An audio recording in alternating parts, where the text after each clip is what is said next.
시청자 여러분께 문안 인사드립니다. 현월TV 채널지기 현월입니다.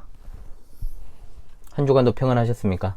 자, 수요일에는 기독교 핵심 길라잡이 시간으로 지금은 십계명을 공부하는 중에 있습니다. 오늘 이 시간에는 10마디로 된 언약의 말씀, 세 번째 계명, 즉 에베우 태도에 관한 첫 번째 강의를 진행하도록 하겠습니다. 매주 수요일 기독교 핵심 길라잡이 첫 번째 주제로 삼은 이 10마디로 된 언약의 말씀, 곧 십계명을 강의 중에 있습니다. 오늘부터는 이제 세 번째 계명을 공부할 텐데요. 자, 첫 번째 계명이 에베의 대상이 되시는 성삼위일체 하나님만을 바라보고 또 섬기는 것이라고 했고, 자, 두 번째 계명은 하나님을 섬길 때 에베의 방법이죠. 바른 방법으로, 하나님이 정하신 방법으로 하나님께서 지시하신 대로만 섬기라는 것이었다면, 오늘 3계명은 하나님을 바른 방법으로 섬긴다면 반드시 취해야 할 태도가 어떤 것인가, 즉 에베의 태도에 관한 계명이 바로 제3계명이 되겠습니다. 자, 이 순서를 잘 기억하십시오. 에베의 대상이 되시는 분이 누구신가, 그리고 에베의 방법은 무엇인가, 그리고 에베의 태도에 대한 것이 바로 1, 2, 3계명입니다. 소극적으로는 하나님의 이름을 어떻게 사용해야 될 것인가, 이것이 3계명의 주제이고요. 적극적으로는 예배할 때 태도는 어떠해야 하는가에 대한 명령이 되겠습니다. 하나님만 바라보고 또 하나님이 주신 방법대로 예배를 하더라도 우리 태도는 바르지 않을 수 있습니다. 그렇지 않습니까? 형식에 치우치고 실질적으로 내용이나 마음의 문제가 대두가 될 수가 있다는 것이죠. 그러므로 어느 한 가지라도 어긋나게 된다면 우리는 1에서 3계명 전체를 위반할 수밖에 없습니다. 자, 그러므로 가장 먼저는 내 하나님 여호와의 이름을 망령되게 부르지 말라라고 했을 때, 자, 우리가 착 감기지 않는 이 망령되다라는 말, 이것이 어떤 의미를 가지고 있는가를 성경적으로 파악하는 것이 우선일 것입니다.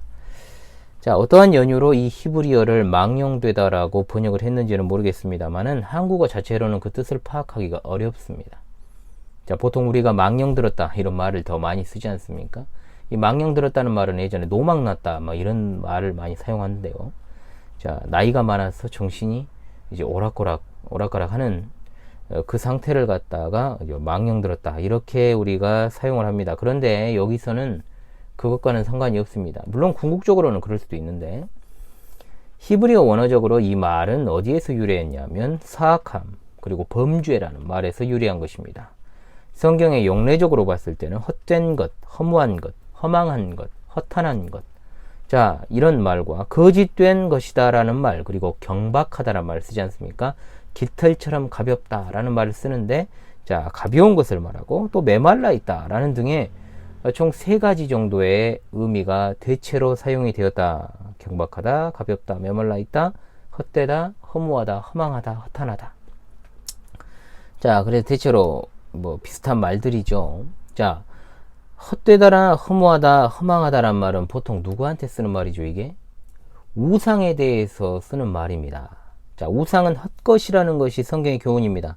즉, 사람들이 우상을 섬기는 방식으로 자신의 만족을 위해서 하나님을 부를 때, 자, 그것은 하나님의 이름을 헛되게 부르는 것이 된다라는 뜻이죠.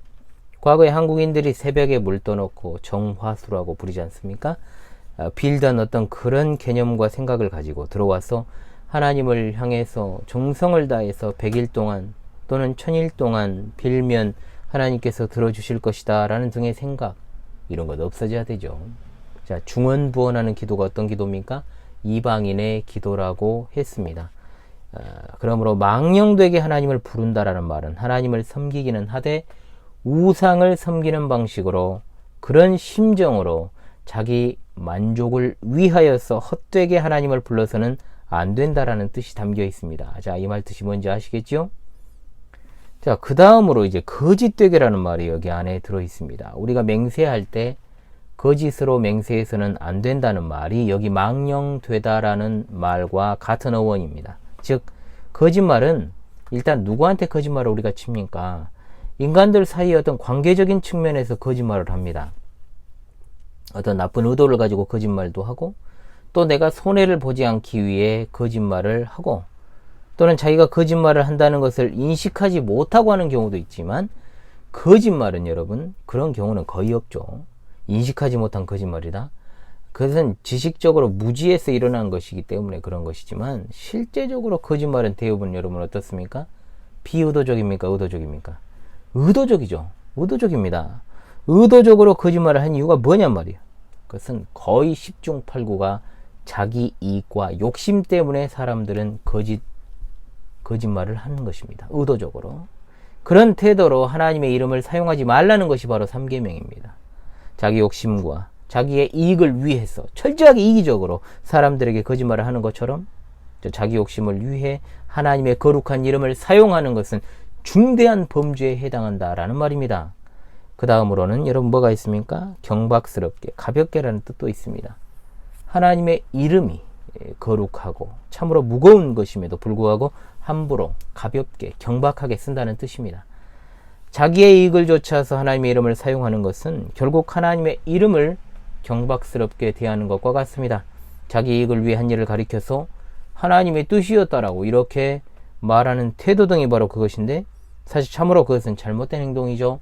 3계명에서 분명히 그것은 3계명에 대한 심각한 위반이 되는 겁니다. 이상과 같은 세 가지 의미가 망령되다라는 말에 담겨있는 의미고, 자, 또한 3계명에 금하신 것인데 용례적으로 다를 뿐 근본적으로 이 세 가지 의미가, 자, 3계명에 금하는 것은 대부분 다 하나의 의미로 사용이 되었습니다. 자, 그렇다면 두 번째로 이 3계명에서 말씀하는 내 하나님 여호와의 이름이 가지고 있는 의미에 대해서 우리가 한번 파악을 하는 것이 중요하겠죠. 우리는 이름이 보통 두자, 세자인데, 자, 그렇죠? 단순하게 이름 석자 말씀하는 게 아닙니다. 하나님의 이름은 그의 존재를 나타내는 겁니다. 자, 이름과 존재는 분리가 안 됩니다. 그렇죠? 이름과 존재는. 그러므로 그 이름을 지어버리겠다라는지, 또는 우리가 그런 말 하지 않습니까? 막대 먹은 자식한테 호적에서 이름을 파버리겠다. 그 말은 뭡니까? 바로 그 존재를 지워버리겠다라는 말과 같은 의미로 사용하는 것입니다. 우리는 성삼일체 하나님의 이름으로 예배를 시작하고, 또한 성삼위 하나님의 이름으로 예배를 마칩니다. 또한 세례를 베풀 때도 삼위일체 하나님의 이름으로 세례를 베풉니다. 그것은 성삼위일체 하나님의 이름을 사용한다는 말이 아니에요. 즉 성부와 성자와 성령의 이름 안으로 삼위일체 하나님의 존재 안으로라는 말로 사용이 되는 겁니다. 그러므로 베드로 사도가 성전 미문에 앉아서 이제 구걸하던 자가 있었죠.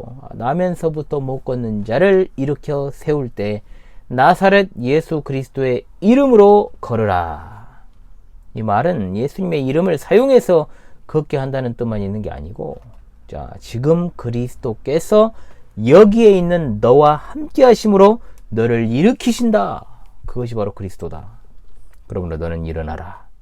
그러므로 여호와의 이름은 그 존재와 실제를 나타내는 겁니다. 처음에 모세에게 하나님께서 자신의 존재를 계시하실 때 주신 이 이름은, 곧 하나님은 독립적인 주권자이시고 또 모든 존재는 하나님께 의지하고 종속된다라는 하나님의 성품의 본질을 표현하는 이름입니다. 이사야 43장 10절로 11절에 나 여호와가 말하노라 너희는 나의 증인 나의 종으로 택함을 입었나니 이는 너희가 나를 알고 믿으며 내가 그인 줄 깨닫게 하려 함이라. 나의 전에 지음을 받은 신이 없었느니라. 나의 후에도 없으리라. 나는 여호와라. 나 외에 구원자가 없느니라. 아멘. 모세는 하나님의 이름을 질문했죠. 내가 이스라엘 자손에게 가서 이르기를 너희의 조상의 하나님이 나를 너희에게 보내셨다 하면 그들이 내게 묻기를 그의 이름이 무엇이냐 하리니 내가 무엇이라고 그들에게 말해야 되겠습니까? 그러자 하나님께서 말씀하시죠. 나는 스스로 있는 자니라. 또 이르시되 너는 이스라엘 자손에게 이같이 이르기를 스스로 있는 자가 나를 너희에게 보내셨다 하라. 출애굽기 6장 3절의 말씀에 내가 아브라함과 이삭과 야곱에게 전능의 하나님으로 나타났으나 나의 이름을 여호와로는 그들에게 알리지 아니하였고 라고 말씀을 하시면서, 자, 이제는 너희를 애굽 땅 종되었던 것으로부터 건지며 너희를 속량하고 너희를 나의 백성으로 삼고 나는 너희 하나님이 되리니 나는 애굽 사람의 무거운 짐 밑에서 너희를 빼낸 너희 하나님 여호와인 줄 너희가 알지라. 아멘. 즉 그 이름을 계시하심과 동시에 백성들에게 언약을 주신 것입니다. 혼인 언약을 맺은 부부가 항상 같이 있는 것처럼 그 백성과 언약을 맺으신 하나님께서 그들과 항상 같이 계시며 그 언약을 친히 이루어 가십니다.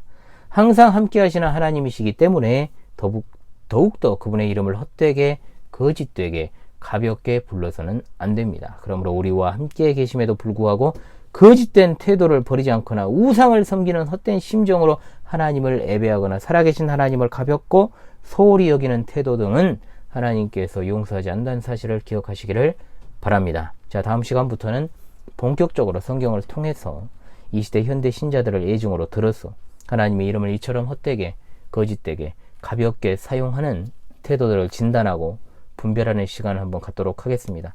자, 그것은 다음 시간에 공부하도록 하지요. 한 주간도 여러분 평안하시고요.